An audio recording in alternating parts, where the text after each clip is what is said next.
இந்தியாக்காக பாடுபட்டவங்களை பத்தி எழுதான் நான் சொல்றேன். இந்தியாக்காக போராடி ரத்தம் சிந்தி நிறைய விஷயம் பண்ணாங்க இல்லையா, அவங்களெல்லாம் நினைச்சு பார்க்கணும். அந்த நினைப்பு நம்மகிட்ட இல்லை. அந்த சுதந்திரத்தை வந்து இப்ப யாருமே வந்து அது என்ன சொல்றது, உணர்ச்சி பொங்குற மாதிரி ஒரு பாட்டு. பிடிச்சிட்டேன். A few moments later. An eternity later.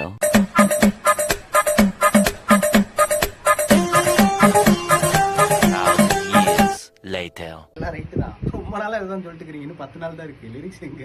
இல்ல லிரிக்ஸ் தான் ஸ்டார்ட் பண்ணியிருக்கேன். வந்துட்டேன். என்ன இது? இந்தியா.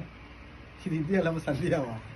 ஏங்க, இந்தியாவை பத்தி எழுதுனா இந்தியாவை மட்டும் எழுதுனா இதுக்கப்புறம் என்ன பண்றது சொல்லுங்க. இல்ல அதுக்கப்புறம் தான் யோசிச்சுட்டு நான் ஒரு டைரக்டர், இதை நம்பி எப்படி என்ன பண்றது தெரியல.